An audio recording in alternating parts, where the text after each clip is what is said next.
성경 말씀 야고보서 5장 13절에서 18절을 우리 합독하겠습니다. 너희 중에 고난당하는 자가 있느냐? 그는 기도할 것이요. 즐거워하는 자가 있느냐? 그는 찬송할지니라. 병든 자가 있느냐? 그는 교회의 장로들을 청할 것이요. 그들은 주의 이름으로 기름을 바르며 그를 위하여 기도할지니라. 믿음의 기도는 병든 자를 구원하리니 주께서 그를 일으키시리라. 혹시 죄를 범하였을지라도 사하심을 받으리라. 그러므로 너희 죄를 서로 고백하며 병이 낫기를 위하여 서로 기도하라. 의인의 기도는 역사하는 힘이 큼이니라. 엘리야는 우리야 성정이 같은 사람이로되 그가 비가 오지 않기를 간절히 기도한 적 3년 6개월 동안 땅에 비가 오지 아니하고 다시 기도하니 하늘이 비를 주고 땅이 열매를 맺었느니라. 아멘. 우리나라는 특별히 기도와 관련해서 다른 나라에 없는 것이 3개가 있습니다. 첫째는 새벽 기도입니다. 새벽 기도는 우리 한국만 특별히 유달리 열심히 합니다. 예수님도 새벽 미명에 기도하셨지요. 또 다윗도 나는 새벽을 깨우리로다 하고 새벽에 기도했습니다. 아침에 기도한다는 것은 아주 성경적이고 또 우리의 영성 개발에 아주 대단히 좋은 일입니다. 두 번째, 우리나라는 기도할 적에 주여 삼창을 하게 합니다. 주여 주여 하면서 주여 삼창을 합니다. 이건 좀 성경적 의미가 있는데요. 성경에서 이스라엘 백성이 전쟁을 나갈 적에는 먼저 나팔을 불도록 했습니다. 그래서 나팔을 뚜 하고 불면은 거기에 하나님이 임재하는 신호였습니다. 너희가 나팔을 불면은 내가 너희와 함께 하겠다는 신호였지요. 그래서 주여 하고 첫 번째 주여 하는 것은 주여 여기에 오시옵소서. 두 번째 주여 하는 것은 주여 내가 여기에 있나이다. 세 번째 주여 하는 것은 주여 나의 기도를 들어주시옵소서 하는 그런 의미가 있습니다. 세 번째는 우리나라 사람은 산기도를 많이 했습니다. 70년대, 80년도에는 정말 산골짜기마다 삼각산에도 청계산에도 산골짜기마다 기도하는 사람들이 그렇게 많이 있었습니다. 나라와 민족을 위해서 기도하고 있었습니다. 또 교회마다 철야 기도가 많이 있었습니다. 그 기도와 함께 교회는 성장했습니다. 그런데 90년대 들어서면서부터 그 기도의 열기가 식어졌고 기도원들이 지금은 다 비어 있습니다. 이제 우리의 영성이 무뎌져 가고 있는 것입니다. 저는 밤으로 기도하는 그런 습성이 좀 남아 있어 가지고요.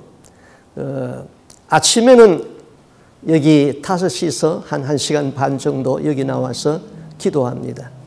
그리고 저녁 시간에는 지금 우리가 사는 이 지역이 얼마나 기도하기가 좋은 곳인지요. 자동차로 한 3분, 4분만 밖으로 나가면은 들녘에서 기도하기가 그렇게 좋습니다. 그래서 그 들녘에서 한 1시간 반 동안 기도하고, 그 다음에 저녁 9시부터는 저희 집 사람이 새벽 1시까지 늘 이 성전에서 기도하는 사람들 몇 사람들하고 기도를 하고 있습니다. 기도는 꼭 해야 되는 것이죠. 저는 지금까지 목회를 하면서 경험하고 느낀 것이 있는데, 첫째로 몸으로 교회에 봉사를 많이 하는 사람이 있습니다. 건강의 복을 주십니다. 두 번째, 물질로 봉사를 많이 하는 사람은 또 물질로 하나님께서 많이 주십니다. 세 번째, 기도로 봉사를 많이 하는 사람은 반드시 응답의 역사는 물론이고 신령한 은사를 그들에게 주고 경건한 자손을 얻게 되는 것입니다. 저는 이 세 가지를 지금까지 목회하면서 내가 경험했고 보아왔던 사실이죠. 자, 어떻게 하면은 우리가 깊은 기도에 들어갈 수 있고 어떻게 하면은 응답받는 기도를 할 수 있을까? 자, 우리 기도의 대상은 하나님 아버지지요. 그 다음 누구의 이름으로 기도합니까? 예수 그리스도의 이름으로 기도하지요. 그러면 성부 하나님께 성자 예수님의 이름으로 기도하는데 성령님의 하는 사역은 무엇일까요? 성령님은 나를 바른 기도의 제목으로 인도하시고 나를 깊은 기도의 골방으로 인도해 주십니다. 그래서 저는 기도가 시작할 적에 늘 그렇게 시작을 합니다. 성령이 임재하사 나를 깊은 기도의 골방으로 인도해 주시고 바른 기도의 제목으로 인도하여 주옵소서. 그렇게 기도를 시작합니다. 성령은 하나님의 깊은 뜻이라도 다 통달한다고 그랬잖아요. 야고보는 오늘 본문에서 기도하라고 이렇게 교훈합니다. 너희 중에 고난당하는 자가 있느냐? 저는 기도할 것이요. 즐거워하는 자가 있느냐? 저는 찬송할지니라. 너희 중에 병든 자가 있느냐? 저는 교회의 장로들을 청할 것이요. 그들은 주의 이름으로 기름을 바르면서 위하여 기도할지니라. 의인의 기도는 역사하는 힘이 많으니라. 자, 야고보만이 우리에게 기도가 필요하다고 역설했습니까? 사도 바울은 쉬지 말고 기도하라 그랬습니다. 예레미야를 통해서 하나님은 말씀했죠. 너는 내게 부르짖어라. 밤 초경에 일어나서 네 마음을 주의 얼굴 앞에 물쏟듯 쏟아내 놓으라. 그렇게 부탁했습니다. 사무엘은 나는 너희를 위하여서 기도하시는 죄를 여호와 앞에 결단코 범하지 아니하였다 그랬습니다. 예수님은 우리에게 기도를 가르쳐 주기를 구하라 그러면은 주실 것이요, 찾으라 그러면은 찾을 것이요, 문을 두드리라 그러면은 열릴 것이라고 했습니다. 그럼 이 기도가 뭘까요? 기도의 정의는 많이 있습니다. 첫 번째 기도는 하나님과 대화라고 그랬습니다. 자, 어떤 가정에 아버지를 사랑하는 아들이 있습니다. 아들이 이렇게 말했다고 합시다. 나는 우리 아버지를 사랑합니다. 나는 우리 아버지를 존경합니다. 나는 우리 아버지를 신뢰합니다. 그런데 나는 우리 아버지와는 한마디도 말하지 않습니다. 이 말이 되는 이야기입니까? 여러분은 하나님을 사랑합니다. 하나님을 찬송합니다. 하나님을 신뢰하고 믿습니다. 그런데 하나님께 기도는 하지 않습니다. 이건 어불성설입니다. 기도는 하나님과의 대화인 것입니다. 기도 없는 그리스도인은 그리스도인들이 아니지요. 그 다음은 기도는 우리의 호흡과 같다 그랬어요. 모든 살아있는 것은 숨을 쉽니다. 물고기도 숨을 쉬고 나무도 숨을 쉬고 사람도 숨을 쉬죠. 숨이 끊어지는 순간부터 썩어지는 것입니다. 우리가 기도가 끊어졌다면 이미 영적으로 죽어가고 있는 것이지요. 세 번째 기도는 마스터 키와 같다 그랬습니다. 호텔방에 가면은 여러 수십 개의 방이 있습니다. 그러나 마스터 키를 갖다 대면은 어느 방이든지 다 열릴 수 있는 것이죠. 말씀했습니다. 예수님은 다윗의 키를 가지사, 다윗의 열쇠를 가지사 한 번 닫으면 열 사람이 없고 열면은 닫을 사람이 없다 그랬습니다. 우리가 하나님께서 하나님의 나라 창고에 많은 보화들이 있는데 그것을 기도의 키로 열어서 그 보화를 꺼내어 가져라 그랬습니다. 영적으로 그 하나님의 나라의 보화를 본 사람들이 많이 있는데, 자, 여기에는 뭐 은사 보화, 여기는 신유 보화, 여기는 다른 어떤 능력의 보화, 이런 방들이 많이 있는데 땅에서 기도를 하면은 그 보화들이 자꾸 줄어져 가지고 땅으로 내려간다는 것이죠. 그런데 기도를 안 하고 있으면은 그 하늘의 보화가 창고에 그냥 그대로 있어요. 우리는 기도해서 그 보화의 문을 열어서 우리가 가져야 되는 것이지. 그 다음 기도는 자기 정체 발견이다. 이렇게 정의할 수 있습니다. 이런 이야기가 있습니다. 어느 산중에 마음씨 착한 산양이 살고 있었습니다. 산양은 어느 날 포수에게 어미를 잃은 사자 새끼를 만나게 됩니다. 그래서 그 사자 새끼를 데려다가 자기 산양의 새끼와 함께 젖을 먹이면서 자랍니다. 그러나 사자는 자라가면서 늘 자신의 모습에 비관을 하게 되죠. 나는 왜 내 형제들하고 같지 않은가? 나는 왜 이렇게 털이 많고 못생겼는가? 나는 왜 내 형제들처럼 뿔이 나지 않는가? 나는 왜 내 형제들보다 발이 이렇게 큰가? 이 사자는 늘 비관스러워졌습니다. 그런데 어느 날 사자 새끼는 어스렁어스렁 걸어서 연못가에 나왔습니다. 연못에 자기의 비춰진 모습을 보고 사자는 또다시 비관합니다. 내 모습은 왜 이렇게 못생겼을까?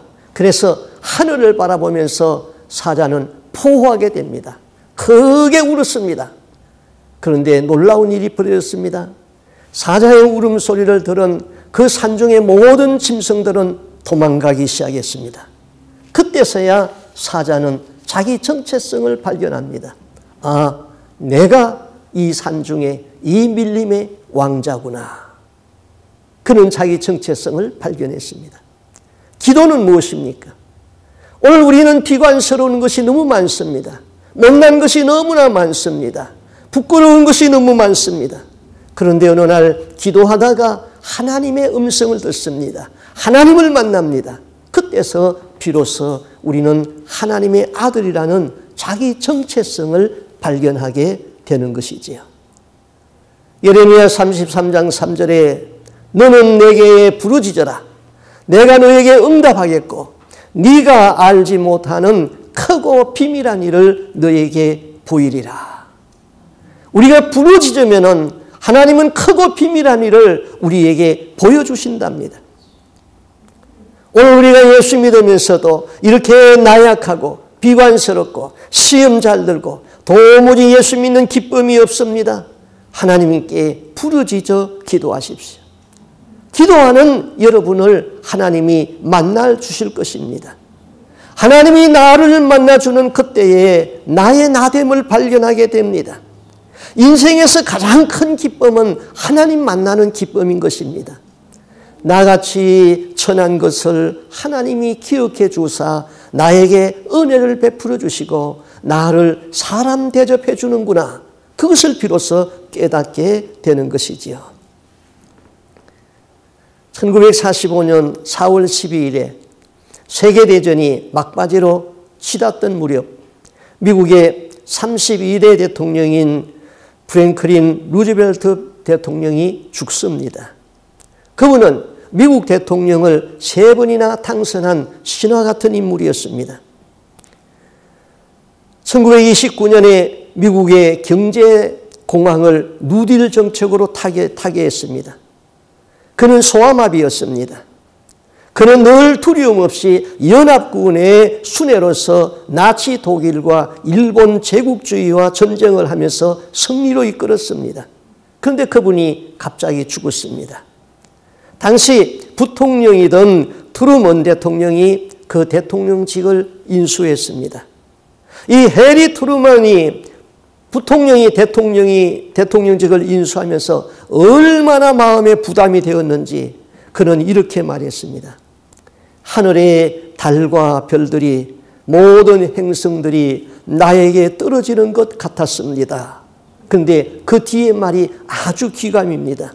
여러분, 만일 일생에 한 번이라도 기도한다면 지금 나를 위해 기도해 주십시오.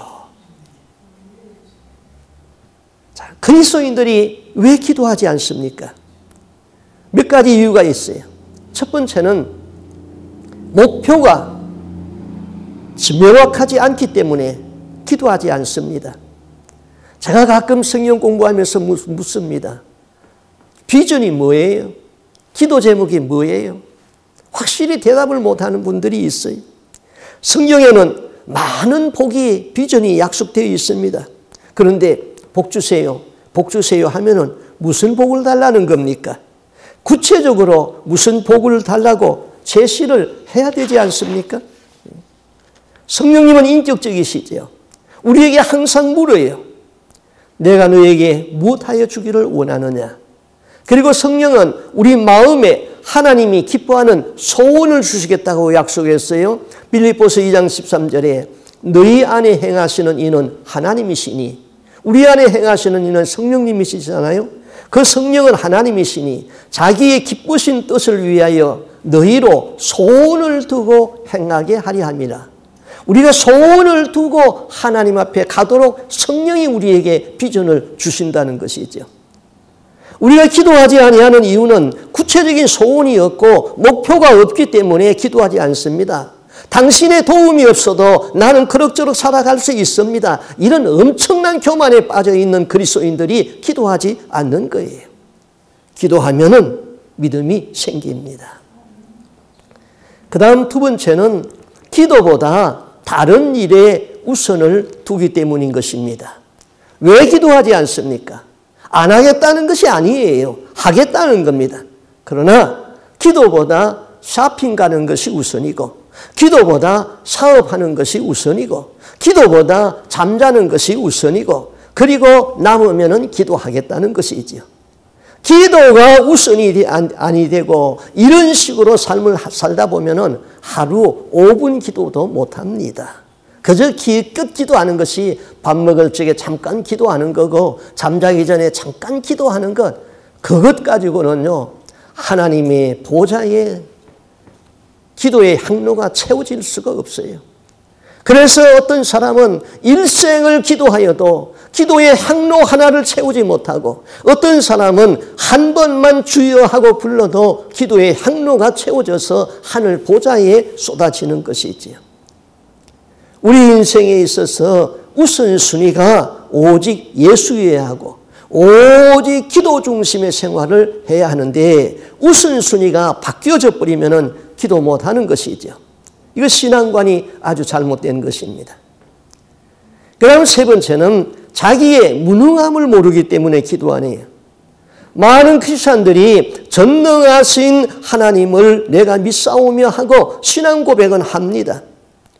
그리고 자기가 무능하다는 것도 인정을 합니다. 결국은 인간은 하나님 없어도 살 수 있고 내 능력으로 할 수 있다는 교만이 그 밑바닥에 깔려 있기 때문에 기도를 하지 않는 것이죠. 네 번째, 성령님과 교제가 없기 때문에 기도를 안 해요. 성령은 하나님의 깊은 뜻이라도 다 알고 있습니다. 성령은 우리를 바른 기도의 제목으로 인도한다고 그랬어요. 그 기도는 하나님과 친밀한 관계를 유지합니다. 자, 우리가 성령의 역사를 공부하면은 성령은 다양하잖아요. 복음서에 나타난 성령의 역사는 구원론적이에요. 예수님이 니고데모에게 말하기를 네가 물과 성령으로 거듭나야 하겠다. 복음서에는 구원론 쪽이에요. 그런데 사도행전에 나타난 성령의 역사는 선교적이에요. 성령이 너희에게 임하면은 너희가 권능을 받고 예루살렘과 유대와 사마리아와 땅끝까지 이르러서 나의 증인이 되리라. 성령을 받으면은 전도하게 되어 있는 것이죠. 선교하게 되어 있는 것이죠. 그 다음 바울 서신에 나타난 성령의 역사는 성화론적입니다. 하나님의 성령을 근심시키지 말라. 그 안에서 너희가 구속하고 구속하는 날까지 인치심을 받았느니라. 또 갈라디아서 5장 22절에 성령의 열매는 사랑과 희락과 화평과 오래 참음과 자비와 양성과 충성과 온유와 절제니. 성령님의 강렬한 바람은 우리가 예수 믿고 거듭나는 것이지요. 복음을 전하는 것이지요. 성령을 근심시키지 아니하고 하나님의 뜻을 이루는 것이지요. 사랑하고 화평하고 자비한 마음을 가지고 충성하고 온유하고 절제해야 됩니다. 이런 것이 다 성령은 인격적으로 역사하고 있는 것이지요. 그런데 우리의 삶이 전혀 이런 거하고는 관계가 없어요. 전도도 하지 아니하고 성령의 열매도 맺히지 아니하고 다음에 내가 구원받았는지 그런 것도 잘 모르고 이것은 기도를 하지 아니하기 때문에 성령과 교제가 안 이루어져서 그런 거예요. 내 영혼이 깨어있기를 바라는 사람은 기도합니다. 진실로 하나님과 끊임없는 교제를 원하는 성도는 기도하게 되어 있는 것이죠. 이 세상은 악한 영적인 존재인 사단 마귀 귀신의 하는 일을 우리가 대적해야 되는데 사단은 내 신앙을 무너뜨리려고 하고 있습니다. 말씀과 기도가 없이는 이 사단 마귀를 대적할 수가 없습니다. 영역이 없습니다. 기도해야 되는 것이죠. 두 나무꾼이 산에서 열심히 나무를 찍었습니다. 그래서 장작을 만듭니다. 그런데 그 중에 한 사람은 유달리 승부욕이 강했습니다. 그는 옆에 있는 친구에게 치지 아니하려고 쉬지 아니하고 나무를 찍었습니다. 그런데 다른 한 친구는 50분 동안 일을 하고 10분 동안은 쉬는 것입니다. 해가 지고 산을 내려갈 적에 두 사람이 수고한 일을 서로 비교했습니다. 그런데 열심히 일을 한 사람이 그저 1시간 50분 일하고 10분 쉰 사람보다 훨씬 나무의 양이 적었습니다. 그래서 물었습니다. 내가 자네보다 더 열심히 일했는데 어떻게 자네 것이 더 많은가? 그때 이 지혜로운 나무꾼이 대답을 했습니다. 나는 10분 쉴 때마다 도끼날을 갈았다네.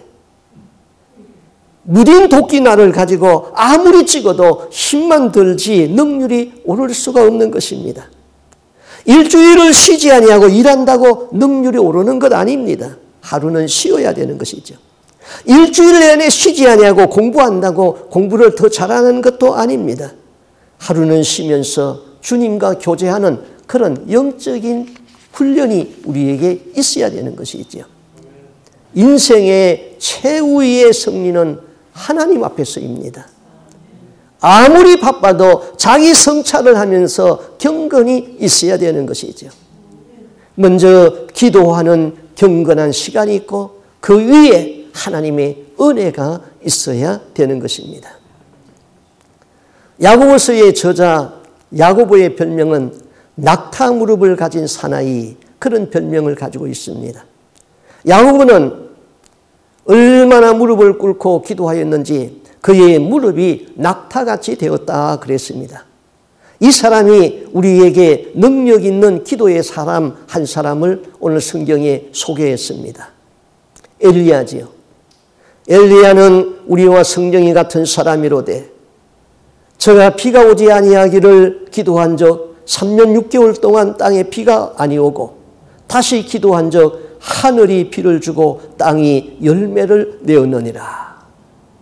엘리야는 우리와 똑같은 성경의 사람인데 엘리야가 갈멜산에서 바알 선지자 450명과 대적할 적에 어떻게 하늘에서 불이 내려서 그 재물을 불태우게 했을까? 그가 또 한 번 기도하니까 3년 6개월 동안 비가 오지 아니하던 땅에 어떻게 하늘이 열려서 비를 내리게 했었을까? 그는 하늘을 개폐할 수 있는 능력 있는 기도의 사람이 되었을까? 기도의 중요한 키는 믿음으로 얼마나 간절하게 기도했느냐입니다. 우리는 엘리야가 3년 6개월 동안 비가 오지 않는 땅에 비 오기를 위하여 간절히 기도하는 장면이 이제 성경에서 읽었습니다. 머리를 무릎 사이에 쳐박고 나는 그거 아무리 해보려고 해도 안 되더라고요. 어떻게 이 머리가 무릎 속에 들어갑니까? 거기에 그렇게 쳐박고 7번을 기도하는데 한 번을 기도해도 응답이 없습니다. 7번을 기도했을 적에 저 건너편에서 손바닥만한 구름이 또 올라옵니다. 그러더니 그 구름이 온 하루를 덮고 비를 몰고 왔습니다. 엘리야는 우리와 같은 사람이에요. 그런데 우리 기도에는 왜 능력이 없을까요? 기도가 간절하지 않기 때문입니다. 믿음으로 기도하지 않기 때문인 것이죠. 적당히 기도해 버립니다. 그래서 사탄의 술책 중에 하나는 기도해라. 그러나 간절하게는 기도하지 말고 대충대충 기도하라. 그러면 능력이 따르지 않습니다. 많은 사람들이 한두 번 기도하고 중단합니다. 하루 이틀 기도하고 일주일 열흘 기도하다가 중단합니다. 기도하다가 응답이 오지 아니하면은 기도해도 소용없군 하고 기도하지 않습니다. 그러므로 예수님은 우리에게 말씀했지요. 누가복음 18장 1절에서 항상 기도하고 낙심치 말아야 할 것을 저희에게 비유로 가라사대. 그러면서 불의한 과부와 재판장의 비유 이야기를 우리에게 들려주었습니다. 그러면 우리 기도, 고난이 오면은 간절해집니다. 고난은 우리를 절망으로 던지는 것이 아닙니다. 고난은 우리로 하여금 하나님을 찾게 하고 기도의 골방으로 던집니다. 엘리야는 이스라엘의 영적으로 가장 암울한 암흑의 시대에 살았습니다. 아합의 왕후가 이세벨인데 이세벨이 이방나라 사람인데 그가 시집 올 적에 바알을 섬기는 제사장의 딸이었습니다. 그래서 바알신을 가지고 이스라엘 땅에 들어왔습니다. 엘리야는 이세벨의 우상정치 아래서 바알에게 무릎을 꿇지 않는 자는 다 잡아 죽이는 그런 어려운 시대에 살았습니다. 구약의 많은 선지자들이 다 글을 남겼습니다. 그것을 우리는 선지서로 읽고 있습니다. 그러나 선지자 엘리야는 글을 남긴 것이 없습니다. 엘리야만큼 큰 일을 하였다면 글을 남길 법도 한데 엘리야가 글을 남긴 것이 없습니다. 그 이유는 극한 시대에 극한 고난에 직면하면서 아합과 이세벨과 싸우기 위해서는 기도로 무장하지 아니할 수가 없었습니다. 그래서 그는 오직 기도에만 열중을 했습니다. 고난에 열중했던 엘리야는 하나님을 간절히 찾았고 오직 하나님만 믿고 하나님만 의지했습니다. 그에게는 기도의 능력이 부어졌습니다. 그러므로 야고보는 또 이렇게 권면을 합니다. 너희 중에 고난당하는 자가 있느냐? 저는 기도할 것이요. 고난 중의 기도는 간절히 부르짖게 됩니다. 간절히 부르짖는 기도는 능력이 나타나지요. 응답이 있습니다. 그러므로 고난을 두려워할 것이 아닙니다. 고난을 당해도 기도하고 싶은 마음이 전혀 없다면 이 사람은 신앙인이 아닙니다. 한두 번 기도하고 낙심하고 기도하다가 중단되었다면 믿음의 중병이 들었다는 것을 알면 됩니다. 종교개혁자 마르틴 루터가 로마 교황청을 상대로 해서 개혁을 하고 있습니다. 일이 너무 버거웠습니다. 큰 권력을 가지고 있는 로마 교황청을 루터가 당해낼 수가 없습니다. 계란으로 파헤치기였습니다. 교황청은 루터에게 압력을 가했습니다. 너의 한 말을 취소하라. 그렇지 아니하면 너는 파면당할 것이고 종교 재판에서 화형을 면치 못할 것이다. 루터는 로마 교황청의 소환 명령을 받았습니다. 교황청에 나가서 내가 하는 일을 취소하겠습니다. 내 말을 취소하겠습니다.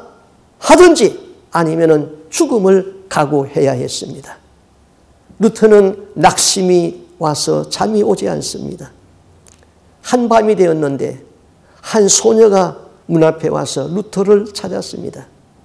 신부님, 나의 어머니가 아픕니다.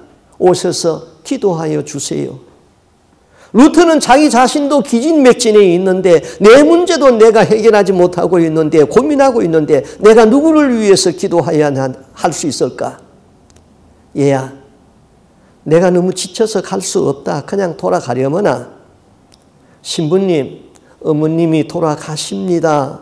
어서 오셔서 기도해 주세요. 아이는 가지 않고 울고 서 있습니다. 루터는 갈 수가 없었습니다만 신부라는 그 이름 때문에 그 아이를 따라갔습니다. 아이를 따라가는 길이 그렇게 멀고 멀었습니다. 얘야, 너희 집이 어디니? 바로 저기예요. 아이는 바로 저기 가까운데 루터에게는 멀고도 멀었습니다. 어머니를 위하는 딸에게는 그 길이 가까웠어요. 그러나 루터에게는 너무나 먼 길이었어요. 조그마한 집 앞에 도착했습니다. 한 중년의 여인이 신음하면서 병으로 죽어가고 있었습니다. 루터는 그 환자를 앞에 두고 그 앞에서 무릎을 꿇고 하나님 앞에 기도합니다. 그 환자 앞에서 밤이 맞도록 기도를 했습니다. 환자를 위해서 기도했습니다. 성경으로 돌아가서 개혁을 하겠다는 의지를 가지고 기도했습니다. 새벽녘이 되었습니다. 그는 기도하는 중에 하나님으로부터 영역을 얻고 세임을 받았습니다. 그리고 일어서면서 이렇게 독백합니다. 반드시 진리는 이기리로다. 교황청의 기와장이 다 사탄이 되어서 내게 도전할지라도 나는 싸우리라. 오늘 우리에게는 끝이 보이지 않는 위기와 좌절과 낙심할 수밖에 없는 현실이 우리 앞에 있습니다. 그러나 기도는 내 영혼을 새로운 활력에 불어 넣을 것입니다. 너희 중에 병든 자가 있느냐? 저는 교회의 장로들을 청할 것이요. 그들은 주의 이름으로 기름을 바르며 위하여 기도할지니라. 이 말씀은 약과 병의 문제지요. 여기 기름은 문자 그대로 기름입니다. 이것을 성령이니 능력이니 하고 자꾸 비약시킬 필요가 없습니다. 의약품이 발달되지 아니했던 초대교회에는 환자에게 기름은 약이었습니다. 환부에 기름을 발라서 환부를 깨끗게 하고 피부가 더러워지는 것을, 오염되는 것을 방지했습니다. 당시 기름은 환자들에게 약이었습니다. 오늘날 약은 하나님이 주시는 일반 은총의 한 부분인 것입니다. 이에 비하여서 현대의학으로 고칠 수 없는 병을 기도해서 나았다면 그것은 하나님의 특별 은총이지요. 하나님의 일반 은총도 특별 은총도 무시하면 아니 됩니다. 병 걸렸으면 약을 쓰면서 수술을 받으면서 또 기도하면서 그렇게 다 하나님의 은혜로 치유되는 것이지요. 그런데 여기 너희 죄를 서로 고하며 병 낫기를 위하여 기도하라 그랬습니다. 병 낫는 것과 죄를 고하는 것과 무슨 상관이 있습니까? 많은 병 중에서 죄로 인해서 오는 병이 분명히 있습니다. 그렇다고 모든 병이 다 죄로 왔다 그런 것은 아닙니다. 죄로 인해서 오는 병도 있다 이 말인 것이죠. 마가복음 2장에 보면은 한 중풍병자가 들것에 실려서 예수님에게 옵니다. 그런데 예수님이 그 중풍병자를 보고 이렇게 말합니다. 소자야, 네 죄사함을 받았느니라. 예수님이 사죄를 선언했습니다. 그러니까 거기에 성경을 잘 아는 성경학자들, 서기관들이 수군거렸습니다. 이 사람이 어찌 이렇게 말하는가? 참남하다. 신성모독죄를 지었다. 오직 하나님 한 분 외에는 누가 죄를 사하겠느냐? 예수는 그들의 수군거리는 것을 알고 저희에게 다시 이렇게 말합니다. 중풍병자에게 네 죄사함을 받았느니라 하는 말과 네 상을 가지고 일어나 걸어가라 하는 말이 어느 것이 쉽겠느냐? 여러분, 어느 말이 쉽습니까? 네 죄사함을 받았느니라 이 말과 일어나 네 상을 가지고 걸어가라 어느 말이 쉽습니까? 이것은 이 사람의 병은 죄로 인해서 온 병인데 죄사함 받기 전에는 일어나 걸어가라 해도 못 걸어간다는 것이지요. 선은 죄사함을 받고 후는 일어나서 걸어간다는 이야기인 것입니다. 그래서 일어나 네 상을 가지고 걸어가라 그러니까 죄사함을 받았기 때문에 그냥 일어나서 그 자리를 떠나고 하나님께 영광을 돌렸습니다. 사죄권을 가지신 예수님으로부터 죄 용서함을 받은 이 사람은 자기의 깔고 누워있던 요를 메고 나갔습니다. 죄로 인한 병은 예수를 믿고 죄사함 받아야 됩니다. 예수는 사죄권이 있죠. 예수가 사죄권이 있다면 예수는 하나님이신 것입니다. 그래서 뒤에 이렇게 결론을 있잖아요. 인자가 땅에서 죄를 사하는 권세가 있는 줄을 너희에게 알게 하려 함이니라. 이 세상에는 많은 질병이 있습니다. 많은 사람이 질병을 앓고 있습니다. 그 많은 질병 중에서 대부분의 질병은 죄 용서함 받으면 나음을 받을 수 있는 질병입니다. 하나님으로부터 사죄권을 죄 용서함을 받아야 되지요. 믿음의 기도는 병든 자를 일으키느니라. 의인의 기도는 역사하는 힘이 많으니라. 사람들을 분류하는 분류법이 기준에 따라 많이 다릅니다. 문화인류학자들은 우리 있는 모습 그대로 분류합니다. 그래서 거시적으로 인류를 분류할 적에 황인종, 백인종, 흑인종 이렇게 구분합니다. 그런데 보통 사람들은 대개 잘난 자, 못난 자, 잘난 사람, 못난 사람 그렇게 구분합니다. 교사들은 학생들을 늘 우등생과 열등생으로 구분합니다. 공부 잘하는 아이, 공부 못하는 아이 그렇게 구분합니다. 경영인들은 자신들의 목적 완성에 부합한 사람은 능력이 있는 사람, 그렇지 못한 사람은 무능력자로 몰아붙입니다. 좌파들은 부자와 가난한 자로 구분합니다. 그리고 부자들은 악하고 가난한 자들은 선하다고 일반화시킵니다. 그러나 세상은 그렇지 않습니다. 부자 중에서도 선한 사람이 있고 가난한 사람 중에서도 악한 자들이 있습니다. 신세대들은 잘생긴 개성파와 못생긴 보통 사람들로 나눕니다. 신세대는 일단 잘생기고 봐야 되는 것입니다. 그러나 이 미의 기준이라는 것이 시대에 따라 문화에 따라 변천해 왔습니다. 지금 사람들은 허리가 가늘어야지 미인의 축에 들어갈 수 있습니다. 그러나 18세기 이전의 사람들은 여자들의 미의 기준이 생산 능력이 우선시되었습니다. 뚱뚱한 여자가 아름답다고 생각했습니다. 그래서 인도의 여자들은 지금도 허리에 살이 붙어서 주름이 척 겹쳐져야지 아름답습니다. 그래서 다른 곳은 다 가려도 그 허리살만은 내놓고 다니지요. 한국에서는 눈이 커야 이쁩니다. 그러나 중동에 가면은 한국 사람의 옆으로 쭉 째진 갸름한 그 눈이 아름답다고 그럽니다. 중동에서는 눈이 크면은 모래바람이 들어가서 아주 힘들어서 불편합니다. 초승달 같은 가름한 눈으로 봐야 아름답습니다. 그러면은 하나님께서는 사람을 어떻게 구분할까요? 하나님은 사람을 어떻게 구분할까요? 하나님은 언제나 의인과 악인으로 구분합니다.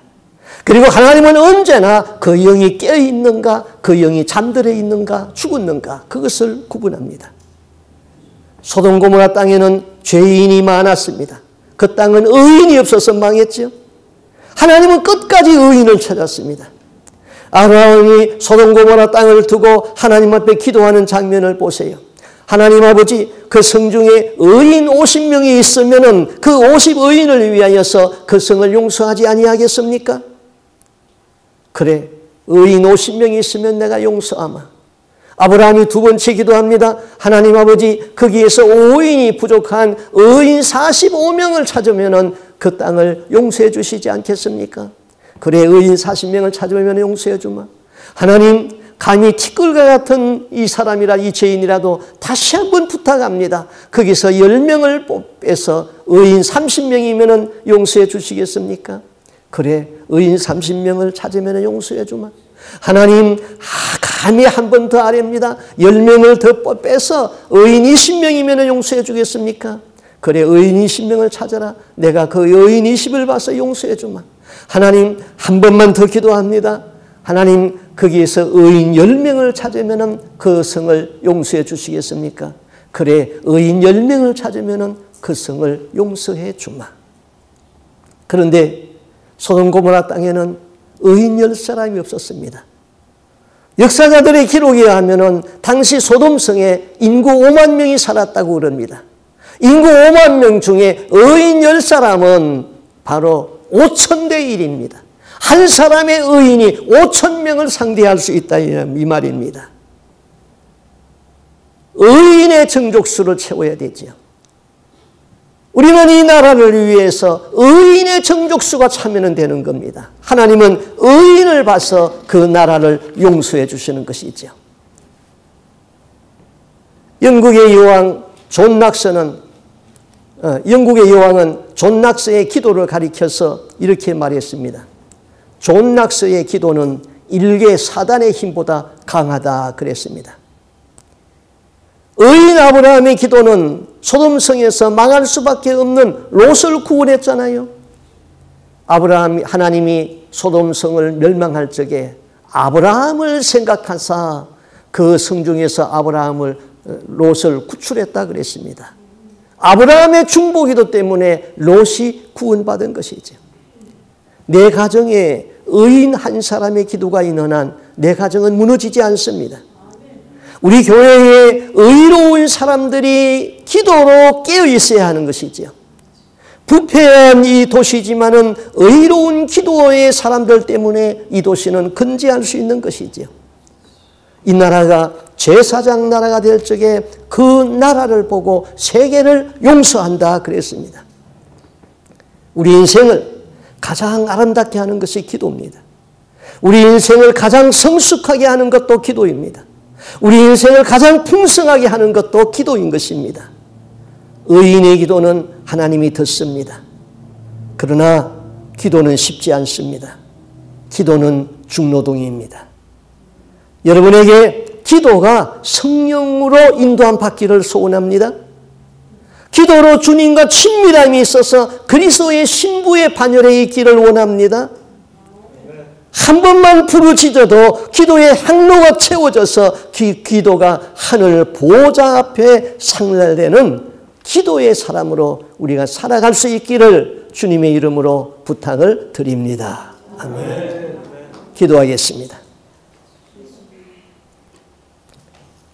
하나님 아버지, 우리가 예수 그리스도를 신뢰하고 믿으면 우리는 하나님 앞에 기도의 사람으로 친밀함을 누리며 하나님 앞에 가까이 가게 하여 주시옵소서. 밤 초경에 일어나서 마음을 하나님 앞에 물쏟듯 쏟아내는 기도가 있게 하여 주시옵소서. 우리가 어디에 있든지 하나님과 나와 대화할 수 있는 기도의 골방을 만들어가는 저희들이 되게 하여 주시옵소서. 한 번만 주여 하고 불러도 기도의 향로가 채워지고 하늘 보좌 앞에 부어지게 하여 주옵시고 주님과 친밀함이 있는 하나님의 종으로 살고 그리스도의 신부의 반열에 있게 하여 주시옵소서. 예수의 피로 죄-씻음을 받은 의로운 사람으로 살기를 소원합니다. 기도가 없는 자는 내 신앙의 중병이 들었다고 깨닫게 하여 주옵시고 기도가 회복되고 오직 기도에 올인하여서 오직 예수에 사는 저희들의 삶이 될 수 있도록 도와주시옵소서. 마지막 우리의 인생은 내가 하나님 앞에 서입니다.